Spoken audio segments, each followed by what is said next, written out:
Hello, listeners, and welcome to Pop Screen, one of, the most spiritual podcasts I've ever been on. We are that corner of the Geek Show podcast network that likes to look at the good, the bad, and the bewildering of movies either starring by or about pop stars. No, the podcast covers a broad range of musical and cinematic genres, from country and western to hip-hop, from documentaries to science fiction. I'm your host, Graham Williamson. I'm a video artist and filmmaker, and I regularly write for the Geek Show and Byline Times. And I've been joined this week by Robyn Adams, filmmaker, actress, and writer for The Geek Show. And I have a question for you, Graham. Are you jacked up on Jesus? I had to say it. That line bewildered me, even on rewatch. If that's the only thing that bewildered you on rewatch, then you're coping pretty well. No, thought not. Yes, we are doing a film that I've been chasing the prospect of an episode on ever since this podcast started, and up until now, every one of my co-hosts has reacted with genuine disgust at the thought of talking about this. It is Harmony Korine's Spring Breakers. Oh yeah, it's finally Harmony Korine time. A man who comes up in conversation when people talk to me far more than he should. Really? Yes. I mean, having recently started university, I have had to bring the joys of Harmony Korine to those who don't already know. He is a strange man, and I don't 100% know what to make of him, but I think that's half of the point.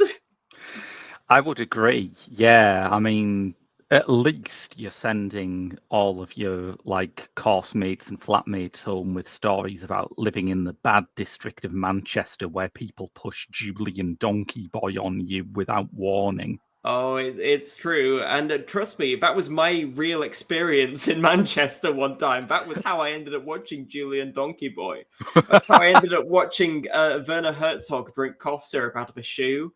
And it's still one of Harmony Korine's things that he does, and I think he does very successfully, is he gets established big name actors and just puts them in the bumfuck middle of nowhere and records them as if they're just random people he dragged off the street on some substances. And he does that somehow. He does it. I mean, let's talk about that, because I've watched this film before. I liked it less the first time I watched it than I did this time. I will say that to kick us off. I think the second viewing really sent it up in my estimations. Part of what I was worried about is that when Harmony Korine is working with name actors, and I realise that all of his films have some kind of name in them, but there's quite a gulf between Werner Herzog in Julian Donkey Boy and Selena Gomez in this. You know, part of what I'm worried about is that the films become too readable. You end up thinking, oh, well, this person signed up for a Harmony Korine film in a cynical effort to give them an edgier image. I think that's maybe true of The Beach Bum, but I don't think it's true of this, because even after watching this again, I still cannot work out how the fuck he got this cast. I know. It is an anomaly of a film. I shall say once again, I watched it before when I was noticeably younger. I watched it as a teenager, and I immediately fell in love with it as a film. Yeah. I adored what the hell it was doing, and I didn't quite adore it the second time round watching it now.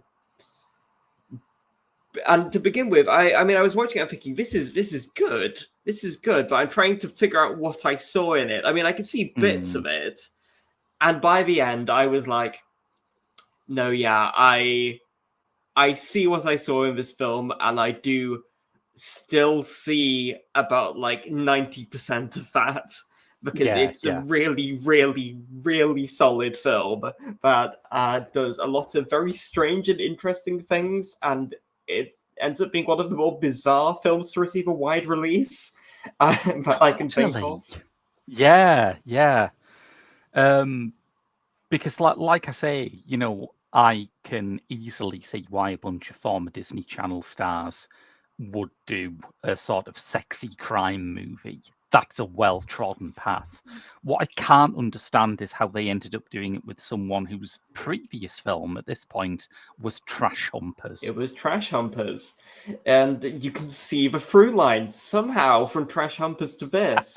I shall state, for full disclosure, I have not yet seen Trash Humpers. As much as I'm aware of it as a phenomenon, I have not fully experienced it yet. And there are the distance between that and something which is a fairly major release, I mean, done with a fairly early A24, is you can somehow see the through line, in part due to the aesthetics of it, and also because, look, we're going to get to it sooner or later. Look, okay, first of all, fuck James Franco. James Franco fucking sucks.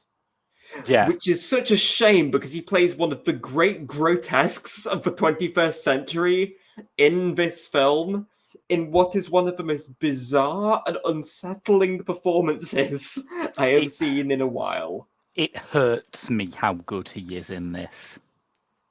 Yeah. It's quite... Maybe it's just because he plays just this freakishly nasty cult leader man, but somehow, I don't know, he comes quite naturally to that. But at the same time, there are things he does and mannerisms which he has. But the way he commits to the bit is just quite phenomenal, and it really makes me wish he wasn't such a knob. Yeah. I mean, shall we try and situate this in the time it was released? Because I saw this, I would have seen this probably when it was first on TV, which would place about 2016, 2017. That was around when I saw it as well. I believe it was very briefly on Netflix. Hence why I believe that was how I saw it. Either way, I saw it around 2016, 2017, and probably 2017. And it's the thing about that most directly struck me about this upon rewatch is holy unintentional period piece Batman. Yes, because like. I think that's maybe why I was a bit chilly on it first time, because it was too early to. God, it's always too early to be nostalgic for Skrillex, but oh yeah, but I was just amazed by that. It's with a film that opens with a Skrillex needle drop, and immediately it becomes something strangely powerful within this new context, and that's without talking about the recontextualization of it with an orchestral version later on, which I think is one of the greatest in a film which is full of really clever use of music by Harmony Korine. That is probably the most inspired moment, which kind of sums up what the entire film is doing. I think like the absolute pinnacle of its early 2010s, and this is when they're at that sort of frat party at the start. And this is like, I mean, the whole film is a string of parties, but it's meant to be them going to like the ultimate party, having the ultimate trip, if you will. And this is very much not that. This is just a standard grotty frat party where everyone's sort of smoking bongs and puking. And the music choice, I think it's Tighten Up, but it's something off that Black Keys album that every music supervisor in Hollywood must have gotten a free copy of around that time. My favorite thing about that party is that Selena Gomez is lying on the floor watching My Little Pony Friendship is Magic, which might be the most wonderful 2013 moment put to film. It's possibly only the second most funny use of a television in the film. The first one being James Franco proudly boasting how he has Scarface on repeat at his house.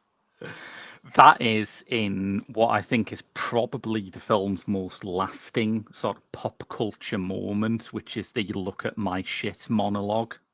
Yeah, it's gonna be real. It's how many Koreans I know writers who use subtlety and they're all cowards moment, and it also works incredibly well. Yeah. It worked so well that A24, who, as we said, this was one of the first distribution projects they took on, ran an Oscar campaign for Franco with the slogan, "Dear Academy, consider this shit." Which is, to be honest, I think that stands for everything that Harmony Korine does. I think he should submit whatever the fuck he's doing right now. But I'll leave that for a future episode.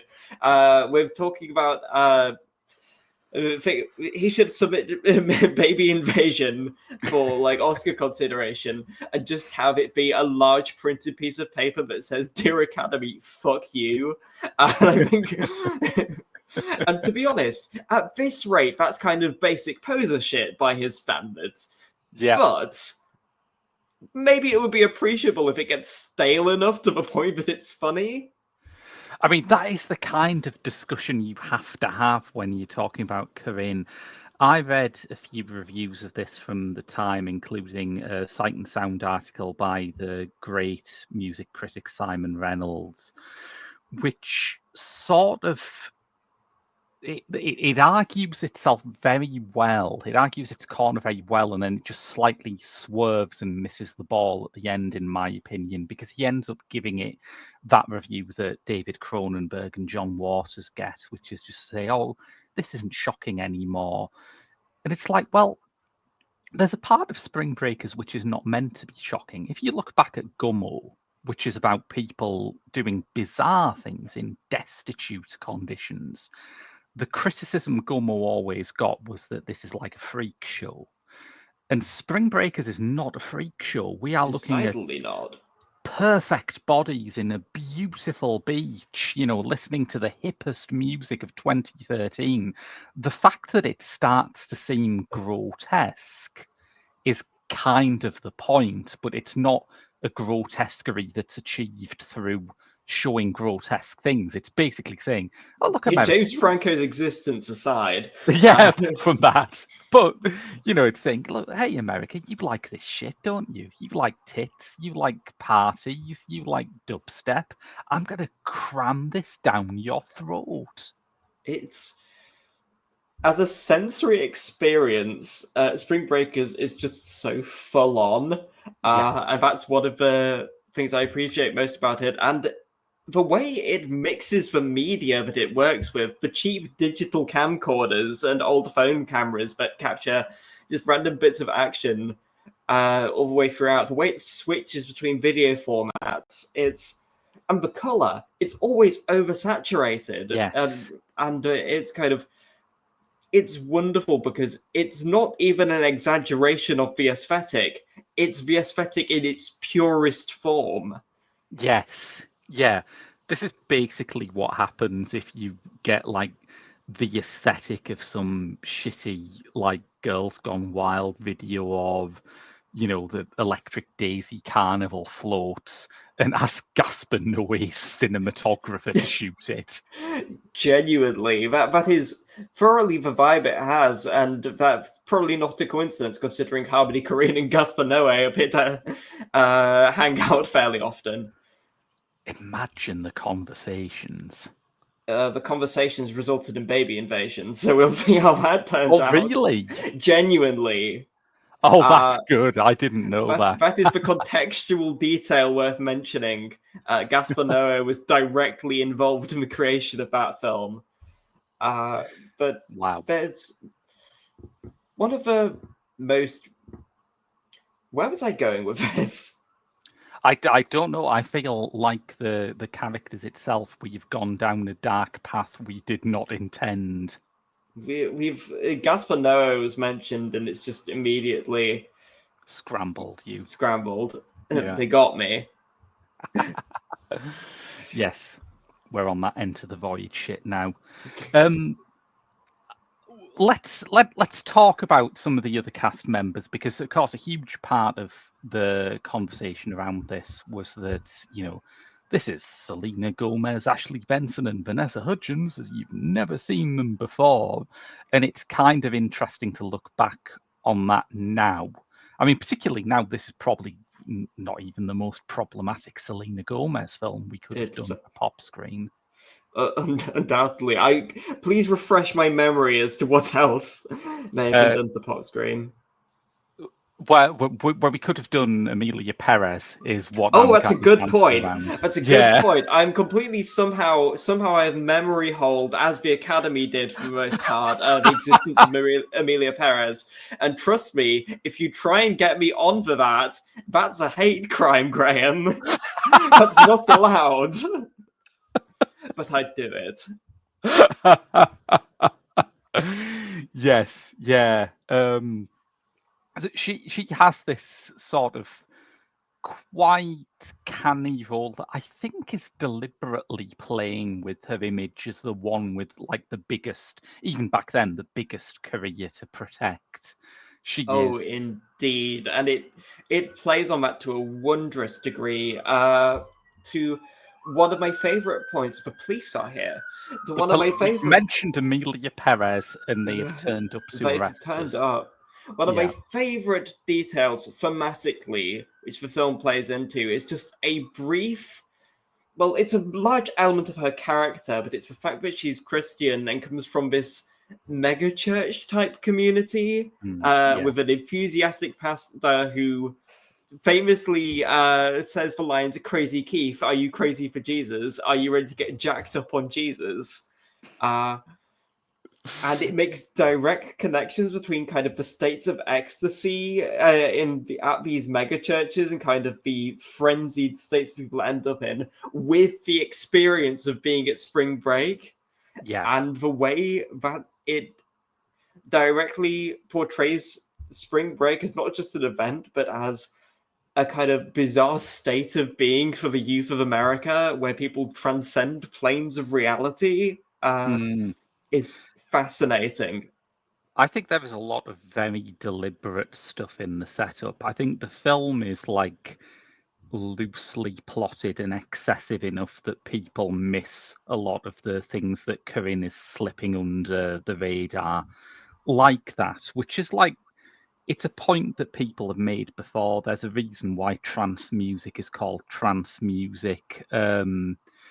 But it's fascinating. It leads you into all sorts of different ways of considering this as like a weird kind of American Saturnalia, you know, this ritual of the spring break almost. It's the American dream, as is overtly stated. Yeah. And apparently the American dream is to drive the world's most busted-looking car that you have ever seen. Yes.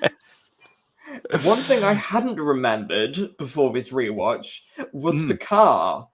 I forgot about the car with the baller license plate, which appears to have no windows. Yes.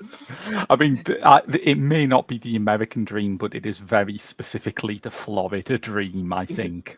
It's a Florida cinema to an extreme degree. The amount of white people with dreads that are present throughout the film is borderline a sign of the end times. It is a strange vision to witness. Totally. But before that church scene, you've also got like another scene that sort of smuggles a lot of the film's kind of ideological sense underneath a stupid joke, which is the lecture that it's Vanessa Hudgens and Ashley Benson, is it? That they're in Yes. at the start? Yeah, yeah. Where it starts off with this kind of smug middle-aged lecturer praising himself for doing a great lecture on Elvis last week. Great lecture on Elvis. But now he's going to talk about the civil rights movement, during which they are just doodling penises on their Doodling paper. penises. Yeah. They don't give a shit. They don't give a shit, but I think there is also like something about the way that this guy switches from Elvis to Martin Luther King, as if it's like these are just equivalents. You know, these are the same thing. It's It telling, and it it's sets you up. Yeah, I think yeah. it sets you up for a lot of the kind of dichotomy between James Franco's like white rapper who is working a very deliberately white trash image, and his rival who is black and who is played by Gucci Mane, who He's played by Gucci Mane, indeed. unlike James Franco, he can rap. Which is, although James Franco does rap and he does sing, these do happen in the film, and they are again something to be experienced.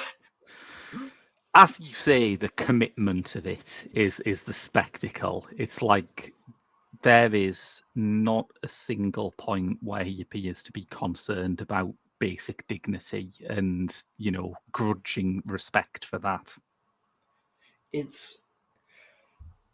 I'm consistently fascinated by what's going on there.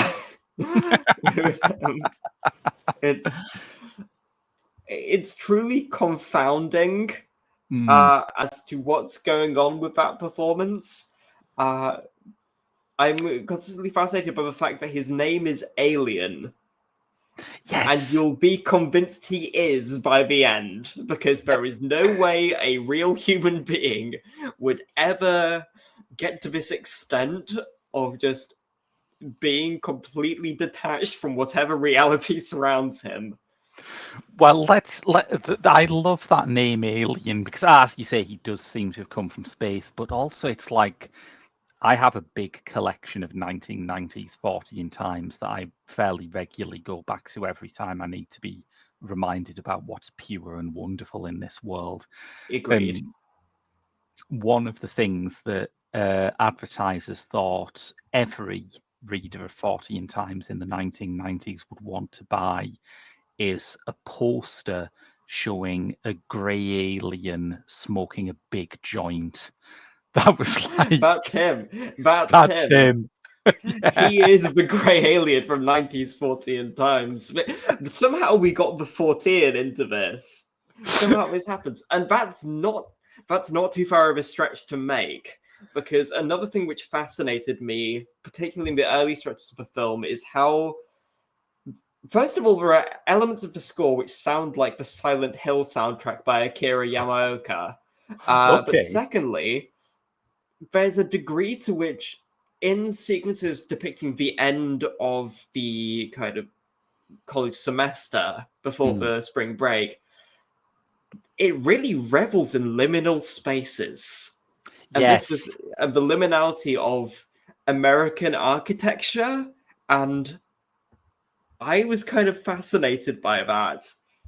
It is spaces which no longer have purpose for this brief, distant period of time. Yeah, I'm going to put a coin in the liminality swear box, but you are absolutely right. And I think when you watch Trash Humpers, and I'm sure you will, because it's me. Yeah, it's me. It's Robin Adams. It's been a long time coming. You've got to repel your housemates with something, and it might as well be it. But Trash Humpers is a whole kind of liminal space movie. It's a whole kind of small car park in the middle of the night kind of jam. It's very much about those places. Yeah, I absolutely agree. And it sets up a wonderful contrast between that and the beaches, which do look almost unreal when they turn up. Like when you've Beaches been, look like Hieronymus Bosch. yeah, The Garden of Earthly Delights is in fact Florida. yeah, maybe, yeah, It's certainly God's playground. yeah, yeah. It's, yeah, but I think when you've been round the dumpster at the back of a frat house, seeing Cancun does look like both a hedonistic paradise and some vision of a sacred place, which is exactly what the characters think it is. So that works. It's one of the things which really makes it work as a film is Mm, not only that it's obviously it's a satirical piece. It's Harmony Korine criticizing this culture and these elements, but he takes it so seriously and sincerely yeah, and does understand what teens see in this and kind of the feelings that they chase. And yes, it's great because it's Harmony Korine, now older than he was when he was making films about people his age, mm, and now really getting a younger generation's kind of idea of I I this think we're hedonism. circling around talking about kids here, aren't we? Oh, we're getting dangerously close. I was not wanting to touch that one. I don't say. Look, I've just driven. I didn't want to say. I almost came dangerously close to saying I do not want to touch kids, which is not something that Larry Clark has ever said. Yeah, that's a problem because of the old "It's Always Sunny in Philadelphia" rule, isn't it? You can't just make a song that says you don't want to diddle kids. It kind of makes it sound like It's you do. it, Yeah. it's a good point. Larry Clark, you fucker. But I mean, I always hated kids, and I hate it because it's like We always got. I always hated kids. I'll stand by that one. I Yeah, don't I'll care stand if by that one. Anyway, continue. let's keep skipping through this linguistic minefield. I thought it was like I remember calling it the perfect American film for like the era that brought you the Clinton impeachment, in that it is so moralistic and yet it is also so clearly getting off on what it depicts. And I think watching Corinne develop as a filmmaker in his own right makes it very clear to me that that is all Clark. Yeah, it's. I've got to say that there is a. Having not yet seen Gummo, but from what I've seen of both, there's Mm. even a mile in difference between the two there. Yeah, I would agree. Yeah, I love Gummo. I've got to get the Criterion thing of that, not least Yeah, because I'm amazed by the Criterion edition. I'm so glad that's happened.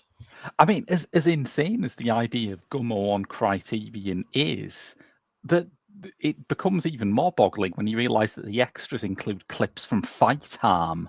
Hello, Editing Graham here. It actually includes discussion of Fight Harm, not clips from it, but the discussion that follows is really funny, so I'm going to leave it in. I didn't know that. Apparently, yeah. I feel like we should explain what that is for anyone who doesn't know.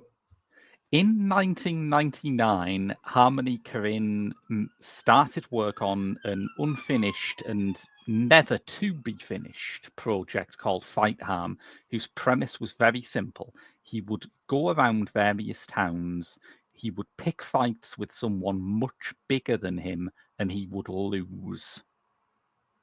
And that's why the film never got finished. Because he kept getting arrested or having the shit beaten out of him so badly he had to go to the hospital. So yeah, I mean that's the kind of mind we're working with here. I guess that's why Herzog likes him so much. They share an Indeed. ethos where you don't ask your actors to do anything stupider than you would do. Yeah, they share the same ethos of abject self-destruction. There is the infamous quote about Roger, I think it was Roger Ebert or something. He said that he does not fear for Sylvester Stallone. He will die peacefully in his bed. He fears for Werner Herzog, who will die jumping into a volcano. Yes. That is the vibe somehow you get with Harmony Korine as well. He's gonna dance on his last curve someday. Yeah. So there is already a massive difference in his sensibility with Gummo. I think that, like, I watched the documentary recently, We Were Once Kids, which is about the, like, people who inspired kids and were left behind when the film became successful. And a lot of people had warned me that Clark and Korine come out very badly from it. And it's like, Clark, well, yeah, fuck him. Who Yeah, cares? of course. Yeah.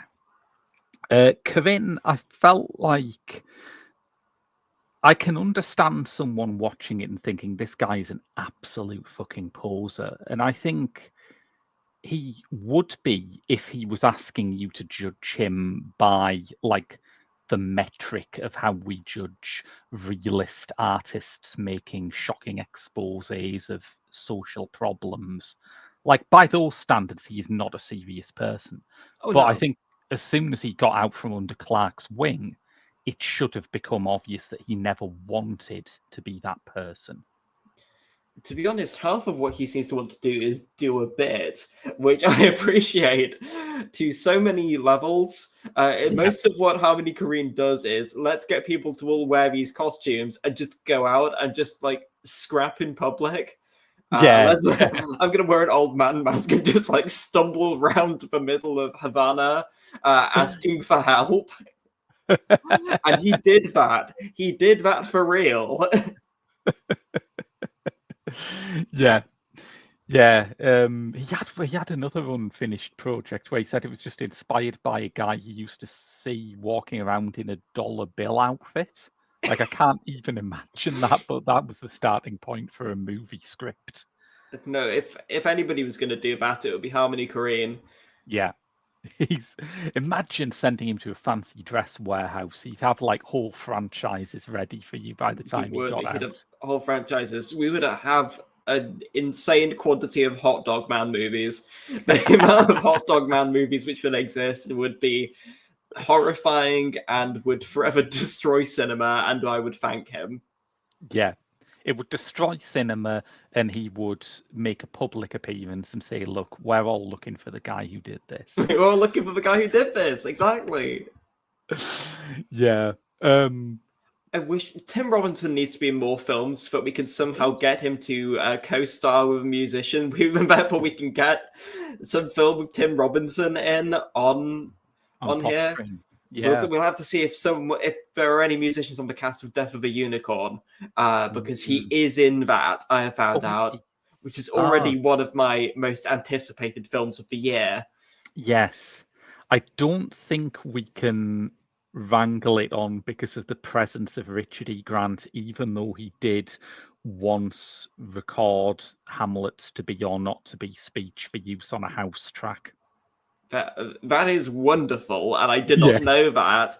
However, I think that's a bit of a stretch. Yeah, tragically, I'm not sure I can really get away with that. Shakespearean tragedy that we cannot stretch Richard E. Grant's recording of To Be or Not to Be from Hamlet for a house track into pop screen. The real sorrowful thing about Hamlet is this. Yes. So yeah. Let's just talk about, like, that young cast though. We've mentioned Selena Gomez a lot. I was sort of I was not of an age to be, like, watching or interested in High School Musical because I am not Larry Clark, but but Vanessa Hudgens was the other big name in this, and who I think does a solid job. I mean, she's full in for it. She's one of the final two, which, if you've seen the film, she's brilliant in it. Yeah. I was quite amazed by how fully she sells the role. I mean, obviously, I didn't personally grow up with a lot of the Disney Channel things that happened, but my girlfriend did, thanks to her cousins and her family. And she has more familiarity with High School Musical, etc. So Yeah. part of her amazement, she has not seen this yet, and she needs to, but part of her amazement with it was the involvement of Vanessa Hudgens in this bizarre crime caper in which Disney Channel girls become gangsters. Yes. It's probably the bit of it that's still weirdest, right? Because Selena Gomez, much as we've ragged on Amelia Perez, does have an actual successful acting career now. It would Superbly not so. Yeah, it would not be at all shocking to see her turn up in a new crime movie.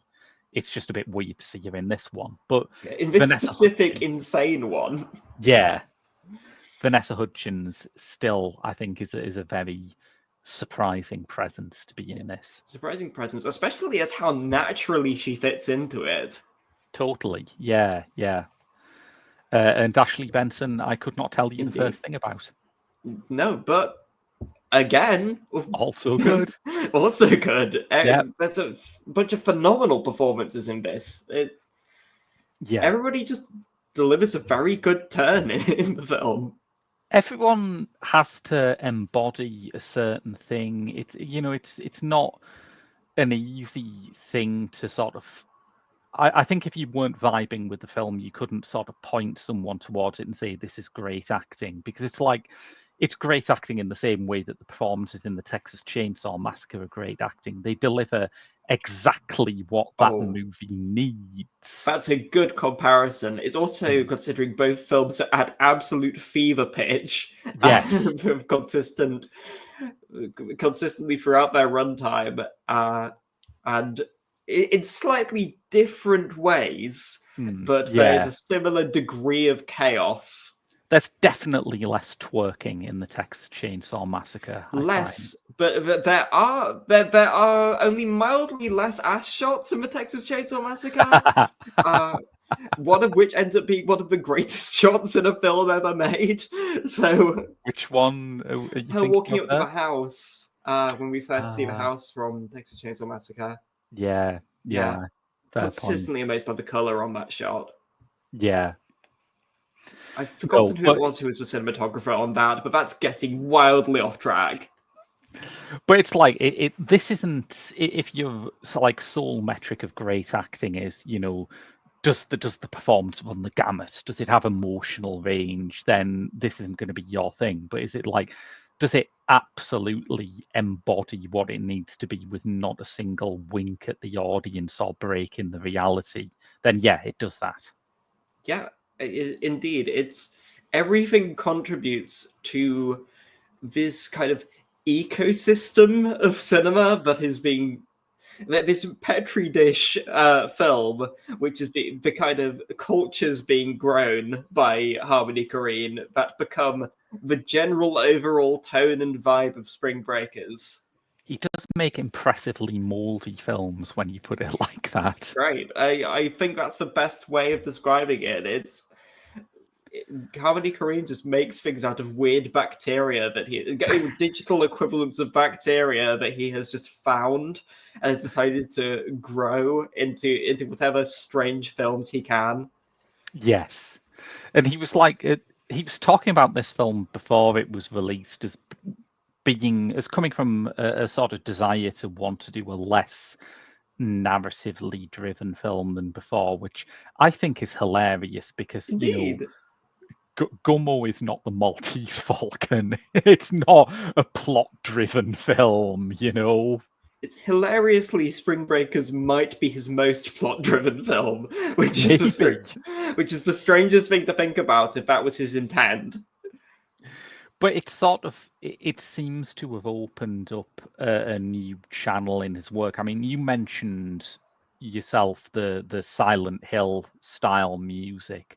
I would not be surprised if that's deliberate, because there's a whole sort of dialogue here, a whole spine of the subtext is about video games and virtual worlds. I mean, ostensibly, it's one of the closest things we'll get to a Grand Theft Auto adaptation for the screen, because there is a video game-esque quality to it, and with Spring Break being treated as a kind of departure from reality, here it is taken to be incredibly literal, where people turn up, take on roles which have been assigned, which have been preset that they can take, carry out unspeakable acts of violence, and then return. And I think that's really, really interesting. It's a bit Westworld-esque in a way. Westworld, I was also thinking, and this isn't just because at the moment I'm constantly thinking about David Lynch, but it reminded me when Rob and I did the pop screen episode on Lost Highway, and you realise how well that is set up. You know, Lynch doesn't get credit for good setup because he doesn't talk about it. He doesn't want to say, well, I put this shot in here because what's happening is that he's dreaming this. It's like, obviously he's never going to say that, but I think Harmony Korine could get away with saying, believe it or not, Spring Breakers is my most spiritual film. Elaborate on that? No. Selena Gomez spends most of the voiceover doing exactly that. Indeed. That's the Lynch comparison we have. But there's also, like, when you look at the escalation of the violence in it, they start out with this pure bluff. You know, they rob a place with water pistols. And the people there don't know they're water pistols, but they are water pistols. Of course, I should also note that said scene is shot in the most incredible and strange one take, which is oddly reminiscent of the infamous shot from Argento's Tenebrae, going from window to window. It's done so smoothly that I almost didn't notice what was being done with the camera there, but it's all phenomenally shot with the camera literally moving inside the car throughout the scene. It's very well choreographed. Totally, yes. But the next one they do, the next robbery we see is more violent, but we see it in flashback as they tell Faith, the Selena Gomez character, what happened. And there's something kind of interesting in that, in that the upping of the violence is linked with it being this exaggeration, this bullshit story that they're telling their friend. And from here on, you can absolutely read the rest of the film as just a dream sequence. It's just their fantasy of being like gun-toting badasses who get to hang out with their favourite rappers. Because that's the weirdest thing, is that part of the joy of Spring Breakers is weirdly for how fucked it is in so many levels. There's a degree of wish fulfillment fantasy for kind of teenage girls wanting to go crazy, and I felt that. Totally. Yeah. It goes back to that thing about Korine not being a moralist, that part of what he was, for all that he does, I think he is deliberately going for the grotesquerie. He does deliberately have the girls ignoring the civil rights lecture at the start. All of this means something, but he also has openly said in interviews, look, I didn't really have the kind of adolescence where I went on spring break and went crazy in Cancun. You know, this is partly a sort of exorcism of that fascination I had with that. It feels like that. It really does feel like an exorcism of a fascination. It really does work in that regard. And this does go to quite wonderful extremes the more it goes on. I wanted to note that one of my favorite things to happen in it, in an amazingly done sequence with the escalating violence, is the most truly unpleasant robbery scenes happen in this phenomenal montage scored by Britney Spears. Every time, yeah. Yeah, and I am amazed by how well this track pairs with just these shots of the most horrible violence you see in the entire film because of just how cruel it is compared to... I mean, there's a degree of cruelty throughout, but this scene exists to highlight random people are being hurt in this. This isn't victim-free. They are being hurt at their wedding. Yeah. Yeah. But to be fair, it's slightly funny when he pushes the man in the cake. Yeah, it's got the sort of... Again, Korine often talks about vaudeville. A guy gets his face in a cake. That's pretty vaudeville. It is pretty vaudeville. Yeah. What did you think of the sort of Britney references? As well as that, you've got the singing "Baby One More Time" They're early on. interesting. Mm, They're interesting for 2013, and they're possibly more interesting now. yeah, yeah, Uh, agree. Obviously, a lot has happened with Britney since then, and her image back then may not be the same as it is now, of Yeah, course, but or at least we may not have the full understanding that we do now of what she was going through. yeah. But there is an appreciation of her Mm, here, I think, and even more, I think there is a genuine recognition of her as a songwriter where, regardless of whose mouth it comes out of, it's it's strangely reverent in that regard, in yeah, ways which I think only later others would come to realize. Because one yeah, of the best things about, as previously mentioned, one of the best things about Spring Breakers, as with all of the best things that Harmony Korine does, is its pure sincerity. It mm, is really going for actually selling the ideas that it's putting forward. And particularly, yeah. one of the things is this is the music of Britney Spears used in this scene, as we've just mentioned. And we're going to show you just how good this music is and how well it works. Yeah. We're going to use it in the way that Lynch uses Roy Orbison. We're going to put Yeah, it on that level. decidedly. It's just like, we're going to make you think about this in ways you haven't before. And I think the other thing about watching this now is that you know, at that point, everyone kind of knew what Britney had been through in terms of a very public breakdown, the effect it had on her career. Um, the details of the conservatorship, I think, were probably unknown at that point, but it draws a line between that story and what you have to assume a lot of the people who went to see this in the cinema were hoping for, which is the pop girls are going bad. It sets Indeed. Britney Spears' mental health trouble as kind of the sordid undercurrent of that fascination, the kind of urtext for why we are so obsessed with this idea of Disney girls getting dirty and getting crazy. Indeed. And I was quite fascinated by how the film delivers on that, but not in the way you'd expect. Hmm, hmm. And also delivers on it in a very, very human way. Yeah, because it's like I don't think Harmony Korine would ever say that. I don't think he would talk about his work in terms of privilege because I just don't think. I think he's kind of distanced from a lot of the discourse, Oh, I think which he would is mostly talk about how Skibbity Toilet is the peak of cinema. yes, yeah, yeah. Which is so I close to the truth of he put his Sight and Sound when Sight and Sound did their top 100. His top 10 included TikTok, just all of just TikTok. all of TikTok. And weirdly, I appreciate that. I him putting that, I get.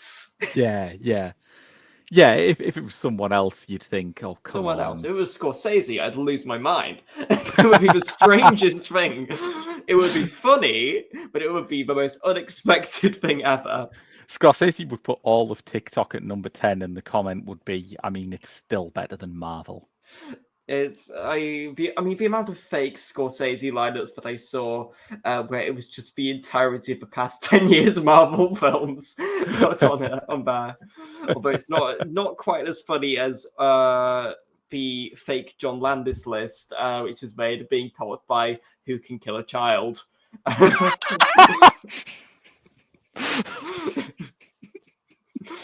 Oh It's God, fucked up, but he needs to be called out for it at any given does. opportunity. Yeah, and that's sort of fed through to where Corinne is now because I don't know if he necessarily thinks film is dead, but he thinks that it's dying. He thinks that there's a lack of new ideas, that it's ossifying, that it's becoming dangerously kind of boxed off in its own kind of grown up prestige world rather than taking inspiration from other forms of moving image, to which you could say the video game motif in this is like the first step that he's made towards that point. And that's something that he's really latched onto as an idea, and something which some people get annoyed by, but I actually think is really cool. I do think there are major issues with a lot of the things which How Many Korine has done now. I appreciate that he's still experimenting. I do worry that he's lost a little of the sincerity that was present in some of his earlier work lately, and has gone a bit all guns blazing, fuck everyone. But I'm interested and fascinated by the ways in which he continues to push boundaries, and not all of those things work. Not all of those things work. He's gone a bit in on Gen AI, which, whilst I know why he's done that, obviously, is not great. But there's also ways like I'm intrigued by, for example, aggro drift, which I will not talk too much on just in case.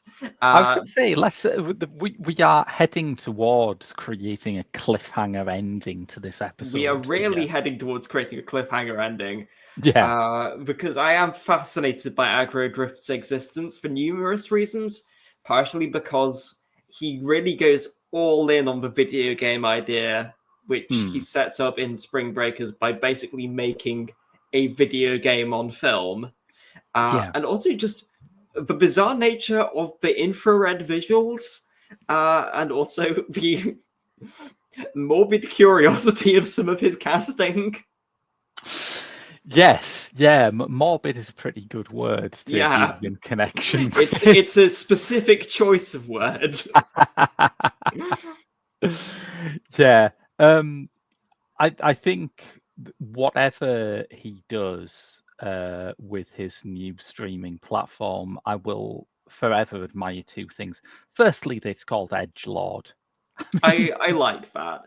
I appreciate that. I appreciate that it's edgelord without, like, I believe he removed some of the vowels or something. He did, yeah. I appreciate that. That's just going the slight extra inch needed to make it fully work. Totally, yes, yeah. But also, there aren't many directors around now where you can point to their work and you can say, well, that's a 2020s film. Like we're halfway through the decade and I still don't know if I can say what a 2020s film is. But if anyone can put a nail in it, it might just be the guy who has somehow made 2013 a blank of a year for me. Just feel like, I am the hero of In Search of Lost Time. I am eating the Madeleine and I have been taken back to this bygone era. It's truly phenomenal how there is a line fairly early on in the film where Selena Gomez mentions wishing that she could just pause time and be there in that moment forever and ever, which is so weird because that's what How Many Korine did by making Spring Breakers. He encapsulated that moment in time on screen. Yeah. I think you could make a pretty good season of roads not taken from early 2010s cinema, where you would have like this and The Tree of Life and Holy Motors and Cosmopolis as like really great films of that era that seemed like they were setting up a really daring experimental decade. And then no one picked it up for some reason. Don't know why. I mean, there was some good stuff towards the end of that decade, but it wasn't taking the lead of what was going on there with these new kind of insane ideas, which were finally we figured out what the fuck happened with the 2000s and kind of created this bombshell aftermath that unfortunately never really went to the extent it should have, at least not on film. Yeah, and I think that would be what Korine would argue, that all of that pioneering spirit just went online in various forms. I'm slightly less convinced by this. I recently joined TikTok as part of a research project. What a dog shit app that is. I hate it. Trust me, I haven't gone that far yet, research or not. Though I will state that I do enjoy very much the fact that Spring Breakers does have a legacy via one Charlie XCX. Yes. Do you think And that's the belated sort of picking up of the baton? It's like it I didn't believe happen in so. cinema, but Yes, yeah, I believe whatever she's doing is slightly picking up where Spring Breakers left off. I think there's a real, the kind of in spirit, kind of the yeah. energy of that. Do you think that Faith and her friends in this movie are having the first recorded Brat Summer? I do believe so. I genuinely do believe so. Lovely. Well, I think that's a good point That's a good point, yeah. yeah, that's a good point to end up on. Robin, just remind people where they can find you online. Well, you can find me on Instagram at Real Robin Adams. I'm also at Real Robin Adams on Blue Sky because I'm not on the evil, wretched bastard app anymore. At least not actively. I'm on Letterboxd just as Robin Adams. People come up to me on the street and say that they know me from Letterboxd, and that's like bearing some evil mark that like identifies me for all to see. In fairness, you have just forced that stranger to watch Julie and Donkey Boy, so I they have. probably had a sense. Yeah, there is the fact that I have probably forced several strangers to watch Julie and Donkey Boy, but in all fairness, it's a really good film and it's got Werner Herzog in it. Exactly. Yeah. Yeah, you can find me on Letterboxd just by searching for Graham Williamson. I'm on Instagram at Graham W Films. And of course, if you enjoyed this show, you can get even more pop screen by donating to the Geek Show's Patreon, which is at www.patreon.com/The Geek Show, where as well as much great writing from Alex and Mike and Rob, you will also find my weekly X-Files reviews. But we'll be back in a couple of weeks' time. I don't know what with yet. I've shaken up my schedule. It's still undergoing the ripple effects of having a bit more free time than I thought I would. But until then, I've been Graham. And I've been Robin. And we'll see you in a fortnight's time.